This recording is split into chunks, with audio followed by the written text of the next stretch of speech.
সরকার পরিবর্তনের ছক আওয়ামী লীগের। এবং সর্বশেষ জানাবো, ডক্টর ইউনূস থাকছেন যতদিন বাংলাদেশ ভারতের উত্থান হবে না ততদিন। এতক্ষণ শুনছিলেন সংবাদ শিরোনাম, এবার বিস্তারিত। সরকার পরিবর্তনের ছক আওয়ামী লীগের। তৃতীয় শক্তির উত্থানের মাধ্যমে প্রথমত সরকার পরিবর্তনের ছক কষছে পতিত আওয়ামী লীগ। কিভাবে তৃতীয় শক্তির উত্থান ঘটানো যায় সেজন্য গ্রাউন্ড তৈরি করছে দলটির পালিয়ে থাকা শীর্ষ নেতৃত্ব। বিশেষ করে ভারতে অবস্থান করা দলটির প্রধান শেখ হাসিনা ওই দেশেরই একটি গোয়েন্দা সংস্থার সহায়তা নিয়ে অন্তর্বর্তী সরকার পরিবর্তনের জন্য বড় ধরনের পরিকল্পনা সাজিয়েছে বলে সংশ্লিষ্ট সূত্রে জানা গেছে।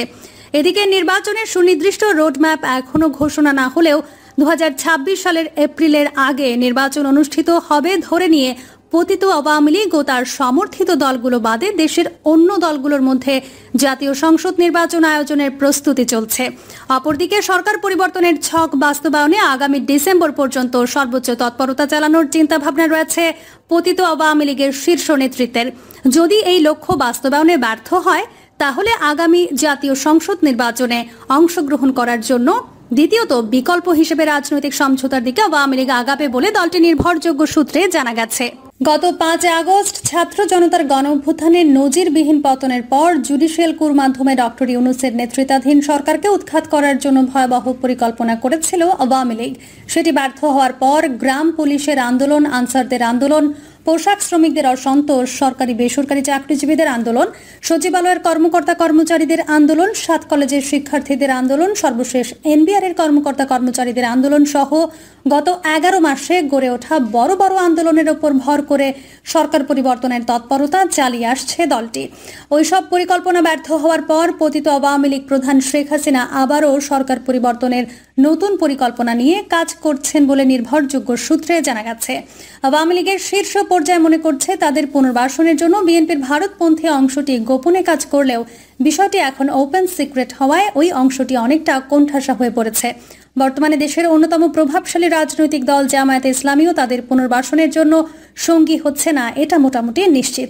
এজন্য প্রতিবেশী দেশ ভারতের একটি গোয়েন্দা সংস্থার সহায়তায় তৃণমূলের ওপর ভর করে তারা নতুন পরিকল্পনা সাজিয়েছে।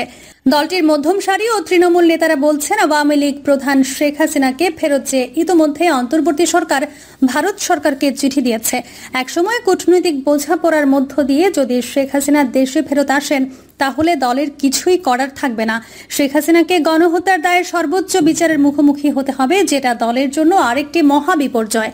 ফলে এর আগে ভাগে ভারতের সহযোগিতায় যদি দেশের রাজনৈতিক পরিস্থিতি এমনভাবে ঘোলাটে করা যাতে অন্তর্বর্তী সরকার বাধ্য হয় তৃতীয় শক্তির হাতে ক্ষমতা দিতে, ওই শক্তি এই দেশে আওয়ামী লীগের পুনর্বাসনে সহায়ক শক্তি হিসেবে কাজ করে। আলাপকালে সহযোগী সংগঠনের এক নেতা জানান, এই পরিকল্পনা বাস্তবায়নের জন্য আওয়ামী লীগ আমলের সুবিধাভোগী কিছু আমলা, সুবিধাভোগী পুলিশ প্রশাসনের উচ্চ পর্যায়ের বেশ কিছু কর্মকর্তা এবং সরকারি বেসরকারি সংস্থা সহ বিশেষ বাহিনীর সুবিধাভোগী কর্মকর্তারা কাজ করছেন।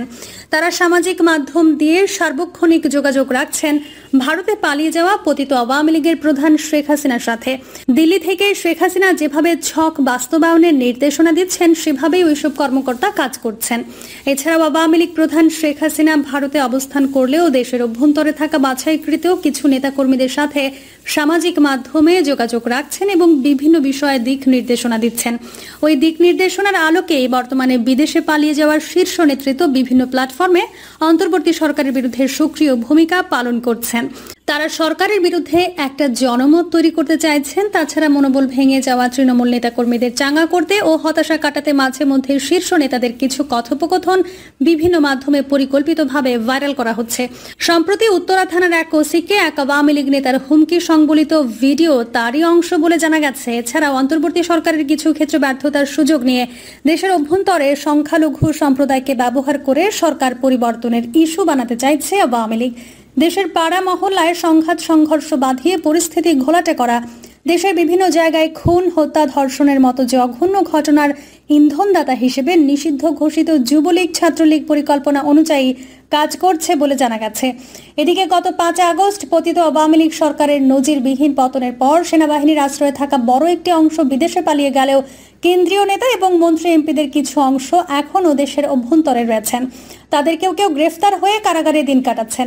আর বাইরে থাকা নেতারা দেশের বিশেষ এলাকা সংশ্লিষ্ট অভিজাত এবং বর্ণাঢ্য এলাকায় গোপনীয়তার সাথে অবস্থান করছেন।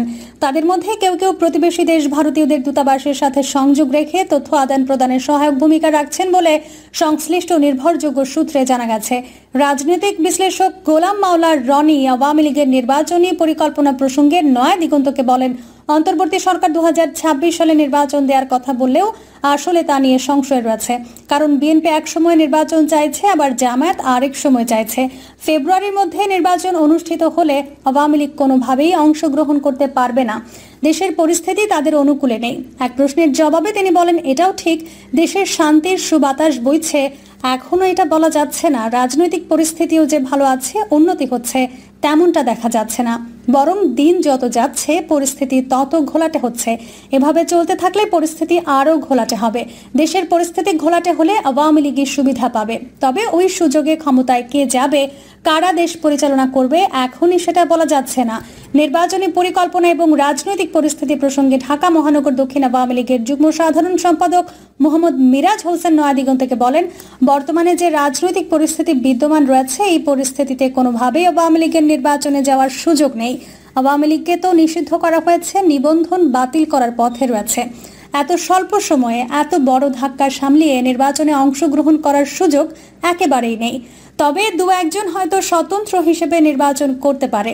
এক প্রশ্নের জবাবে তিনি বলেন, যদি রাজনৈতিক সমঝোতা হয়, আওয়ামী লীগ নিবন্ধন ফিরে পায়, রাজনৈতিক দলগুলোর সমঝোতার ভিত্তিতে আওয়ামী লীগকে নির্বাচনের সুযোগ দেয়, তাহলে অংশ নেওয়া সম্ভব। আমি মনে করি যারা অপরাধী তাদের বিচার হোক, শাস্তি হোক, আর যারা নিরপরাধ সেই সব আওয়ামী লীগের নেতাকর্মীদের রাজনীতি করার সুযোগ দেওয়া উচিত। ডক্টর ইউনূস থাকছেন যতদিন বাংলাদেশ ভারতের উঠান হবে না ততদিন। শেখ হাসিনা ক্ষমতায় থাকলে ডক্টর ইউনূস হয় জেলে, না হয় দেশের বাইরে থাকতে বাধ্য হতেন। কারণ সবার জানা, দাম্ভিক হাসিনা তার পিতা শেখ মুজিবুর রহমান এবং তার চাইতে জনপ্রিয় কাউকে সহ্য করতে পারবেন না। তাই তার হাতে বলি হয়েছেন অনেক সিনিয়র আওয়ামী লীগ নেতাও। ডক্টর ইউনূসকে মিথ্যা মামলায় জেলে পাঠানোর সব আয়োজন সম্পন্ন করে শেখ হাসিনা ছাত্র জনতার আন্দোলনে পালিয়ে যেতে বাধ্য হয়েছে ভারতে। প্রকৃতি শুধু তার বিচারই করেনি, তার উপর প্রতিশোধ নিয়েছে। অথচ ডক্টর ইউনূস আজ 17 কোটি মানুষের নয়নমণি। রাষ্ট্রের সর্বোচ্চ পদমর্যাদায় থেকে নাগরিকদের সেবা করছেন। জীবনে ব্যর্থতার ইতিহাস নেই তার। দেশ বিদেশে যার ভাবমূর্তি মাউন্ট এভারেস্ট সম। সারা বিশ্ব ডক্টর মোহাম্মদ ইউনূসের যোগ্যতা, দক্ষতা, মেধা এবং প্রজ্ঞা সম্পর্কে ওয়াকিবহাল। সমস্যা বোঝা এবং সমাধানের উপায় বের করার অসাধারণ বুদ্ধি তার। তিনি বিশ্বের সেই 7 জন ব্যক্তির একজন যারা নোবেল শান্তি পুরস্কার, যুক্তরাষ্ট্রের প্রেসিডেন্সিয়াল মেডেল অফ ফ্রিডম এবং মার্কিন যুক্তরাষ্ট্রের কংগ্রেশনাল গোল্ড মেডেল পেয়েছেন। মোহাম্মদ ইউনূস একজন সামাজিক উদ্যোক্তা, সমাজসেবক এবং নোবেল পুরস্কার বিজয়ী। তিনি 2024 সালের 8 আগস্ট থেকে দেশের অন্তর্বর্তীকালীন সরকারের প্রধান উপদেষ্টার দায়িত্ব পালন করছেন। প্রফেসর ডক্টর মোহাম্মদ ইউনূস 1986 সালে গ্রামীণ ব্যাংক প্রতিষ্ঠার মাধ্যমে সামাজিক সমতা তৈরি এবং দারিদ্র্য বিমোচনের নতুন এক অর্থনৈতিক ধারণাকে বিশ্বের সামনে তুলে ধরেন, যা তাকে বরণীয় করেছে বিশ্বজুড়ে। 2006 সালে গ্রামীণ ব্যাংক প্রতিষ্ঠা এবং ক্ষুদ্রবিত্ত ধারণার প্রেরণার জন্য নোবেল শান্তি পুরস্কার লাভ করেন। দেশ বিদেশে গ্রহণযোগ্য ব্যক্তিত্ব মোহাম্মদ ইউনূসের সাংগঠনিক দক্ষতা এবং উদ্ভাবনী ক্ষমতা সবার জানা। বিশ্বে তার মতো এত বেশি সাংগঠনিক ক্ষমতা আর কারো নেই। বিশ্বে তার চাওয়া পাওয়ার আর কিছু নেই।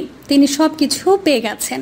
তিনি এখন জাতিকে দিতে এসেছেন। তাড়াতাড়ি দ্রুত ক্ষতি কাটিয়ে তিনি অগ্রগতির দিকে দেশকে ধাবিত করছেন। দেশকে গণতন্ত্রের পথে ফিরিয়ে আনার জন্য দিন রাত কাজ করছেন।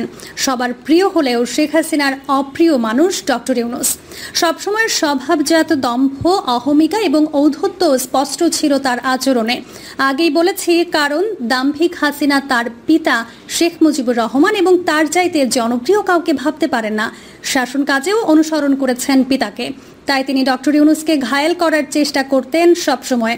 কখনো বিশ্রী ভাষায় গালি দিয়ে, কখনো সুদখোর বলে, কিংবা শেষ পর্যন্ত একাধিক মিথ্যা মামলা দিয়ে তাকে শায়েস্তা করতে তৎপর ছিলেন। প্রিয় দর্শক, এই ছিল এখনকার সর্বশেষ সংবাদ। আপডেট সব সংবাদ পেতে চ্যানেলটি সাবস্ক্রাইব করে বেল আইকনটি ক্লিক করে রাখুন।